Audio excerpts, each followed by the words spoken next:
Bismillahirrahmanirrahim. Assalamualaikum warahmatullahi wabarakatuh. Perkenalkan, nama saya Evi Wardah Mardia dengan NIM 1187010027. Nama saya Gita Noviana dengan NIM 118701033. Pada tugas kedua kali ini, kami akan menjelaskan mengenai limit, turunan, dan integral sebagai tugas mata kuliah kalkulus peubah banyak pada semester pendek. Ya, langsung aja kita bahas mengenai limit, turunan, dan integral. Yang pertama kita akan membahas mengenai limit. Apa itu definisi limit? Secara bahasa, limit dapat diartikan sebagai ambang batas. Dalam matematika, limit dapat dikatakan sebagai prediksi nilai ordinat yang didapat pada suatu titik. Nilai limit diperoleh dengan pendekatan dari sisi kanan dan sisi kiri. Nilai limit dari kiri sama dengan nilai limit dari sisi kanan, maka fungsi f(x) mempunyai nilai limit. Definisi dari limit menyatakan bahwa suatu fungsi f(x) akan mendekati nilai tertentu jika x mendekati nilai tertentu. Pendekatan ini terbatas antara dua bilangan positif yang sangat kecil, yang disebut epsilon dan delta. Nah, definisinya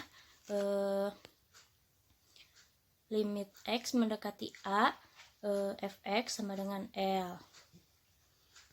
Jika dan hanya jika untuk setiap bilangan epsilon lebih besar daripada 0, terdapat bilangan delta yang lebih besar dari 0.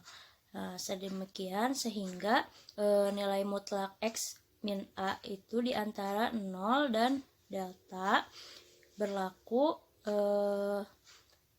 nilai mutlak f(x) min L lebih kecil daripada epsilon. Selanjutnya, bagaimana sih teorema limit itu? Kan N itu bilangan bulat positif, lalu C adalah konstanta, dan F dan G itu adalah fungsi-fungsi yang punya limit di A. Nah, yang pertama, limit x mendekati A, C sama dengan C. Lalu yang kedua, limit x mendekati A, x pangkat n sama dengan a pangkat n.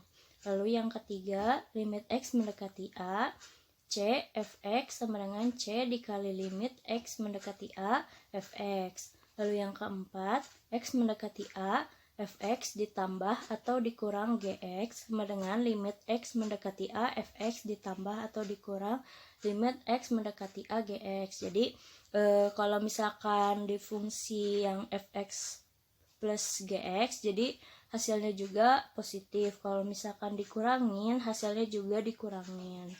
Lalu yang kelima, limit x mendekati a, f(x) dikali gx sama dengan limit x mendekati a, f(x) dikali limit limit x mendekati a dari gx. Lalu yang keenam, limit x mendekati a dari f(x) per gx sama dengan limit x mendekati a dari f(x) per limit x mendekati a dari gx, dengan limit x mendekati a dari gx-nya itu tidak sama dengan 0. Jadi syaratnya itu nggak boleh 0 nilai bawahnya. Lalu yang nomor 7, limit x mendekati a dari f(x) pangkat n sama dengan limit x mendekati a, f(x) pangkat n. Jadi kita bisa cari dulu limitnya berapa, lalu baru dipangkatin sama n. Lalu yang nomor 8, teorema yang ke-8, limit x mendekati a, akar f(x) pangkat n sama dengan limit x f(x) akar n, dengan limit x mendekati a, f(x) lebih besar dari 0 dan n-nya itu harus genap, tidak boleh ganjil. Selanjutnya, apa sih manfaat limit itu? limit dibagi manfaatnya itu ada di berbagai bidang. Yang pertama di bidang ekonomi, digunakan untuk menghitung dan memperkirakan sesuatu seperti fungsi permintaan dan penawaran. Lalu di bidang kimia digunakan untuk menentukan waktu peluruhan unsur. Di bidang geografi dan sosiologi digunakan untuk optimasi dalam industri dan kepadatan penduduk. Lalu dalam ilmu fisika sering digunakan persamaan fungsi kuadrat untuk menjelaskan fenomena gerak. Lalu contoh limit. Tentukan limit X mendekati 3 dari X pangkat 2 min 9 per X pangkat 2 min X min 6 sama dengan. Nah, tadi kan ada teorema di mana Gx-nya itu tidak boleh sama dengan 0. Kalau misalkan kita masukkan nilai 3-nya ke X, itu nilai Gx-nya itu langsung jadi 0. Maka kita harus membagi faktornya seperti ini. Nah, jadi kita bagi dulu yang atas ataupun yang bawah. Dari X kuadrat min 9 itu kita dapatkan X plus 3 dikali X min 3. Dari X kuadrat min X min 6 kita mendapatkan X min 3 dikali X plus 2. Nah, karena ini pembagian, jadi kita langsung bagi saja yang X min 3-nya. Sehingga didapatkan X plus 3 per X plus 2. Nah, jadi kita langsung saja melimitkan X min 3, X mendekati 3 dari X plus 3 per X plus 2. Sehingga diperoleh 3 plus 3 per 3 plus 2 yang hasilnya itu 6 per 5. Nah, lanjut kita bahas turunan. Apa sih definisi turunan itu? Turunan adalah pengukuran terhadap bagaimana fungsi berubah seiring perubahan nilai yang dimasukkan. Atau secara umum, turunan menunjukkan bagaimana suatu besaran berubah akibat perubahan besaran lainnya. Nah, bagaimana sih teorema dari turunan itu? Teorema turunan ada 7. Yang pertama, turunan fungsi konstan. Nah, isinya itu jika fx sama dengan k-nya itu nilai konstanta, maka f aksen x sama dengan 0 atau d per dx dari k sama dengan 0. Nah, yang kedua, turunan fungsi identitas. Isinya itu jika fx sama dengan x, maka f aksen x sama dengan 1 atau d per dx dari x sama dengan 1. Jika fx-nya ax, maka f aksen x sama dengan a. D per dx dari ax sama dengan a. Lalu yang nomor 3 itu turunan fungsi aljabar yang isinya jika fx sama dengan x pangkat n, x-nya itu bilangan real, maka f aksen x sama dengan xn n kali x pangkat n min 1 atau d per dx dikali x pangkat n sama dengan nx pangkat n min 1. Jika fx sama dengan ax pangkat n, nilai x-nya itu bilangan real, maka f aksen x sama dengan anx pangkat n min 1 atau d per dx dari ax pangkat n sama dengan anx pangkat n min 1. Yang keempat, turunan hasil kali konstanta dengan fungsi. Jika f adalah fungsi yang dapat diturunkan dan k adalah suatu konstanta, maka fungsi gx sama dengan kfx dapat diturunkan menjadi g aksen x sama dengan kf aksen atau d per dx dari k dikali fx sama dengan k d per dx fx.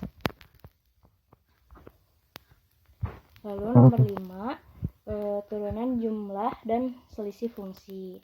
Jika u dan v adalah fungsi-fungsi yang dapat diturunkan, misalkan fx sama dengan ux ditambah vx, gx-nya itu ux min vx, maka f aksen sama dengan u aksen x ditambah v aksen atau d per dx dari fx sama dengan dx ux ditambah dx vx. Nah, untuk gx-nya itu g aksen x-nya itu u aksen x min v aksen atau d per dx f aksen Ulangi, d per dx fx sama dengan d per dx ux min d per dx vx. Selanjutnya, teorema turunan yang nomor 6 itu turunan perkalian fungsi.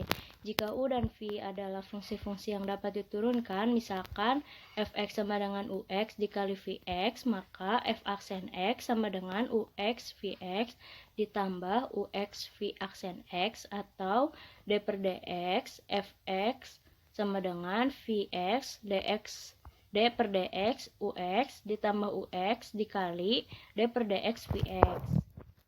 Lalu teorema turunan yang terakhir yaitu turunan pembagi fungsi. Jika U dan V adalah fungsi-fungsi yang dapat diturunkan, misalnya fx-nya itu ux per vx, maka f aksen x-nya itu u aksen x dikali vx dikurangin u aksen dikali v aksen ux dikali v aksen x per vx kuadrat, atau d per dx dikali fx sama dengan d per dx ux vx dikurangin ux dikali dx vx per fx kuadrat. Saya akan menjelaskan beberapa manfaat turunan. Salah satu manfaat dari penerapan turunan yaitu paling umum adalah menentukan nilai maksimum dan minimumnya. Untuk turunan sendiri dapat digunakan untuk menentukan percepatan dan percepatan pembuatan kapal, pesawat, dan kendaraan lainnya. Biasanya turunan juga digunakan untuk quick count atau perhitungan cepat secara maksimal. Jika contoh turunannya, jika kita punya fx sama dengan 10x, maka di sini tuh sebenarnya gampang, asal kita paham singkatnya dulu. Saya akan menjelaskan secara singkat aja ya. X itu kan bisa kita ibaratkan X itu ada pangkatnya, yaitu 1. Nah, di turunan ini, si pangkatnya itu dikurangi 1. Karena untuk turunan sendiri, pangkat bawaannya tuh yaitu min 1. Jadi di sini kita nggak usah bingung lagi kenapa 10x 1 min 1. Karena untuk turunan sendiri, pangkatnya itu dikurangi 1. Seperti itu. Nah, untuk selanjutnya ada integral.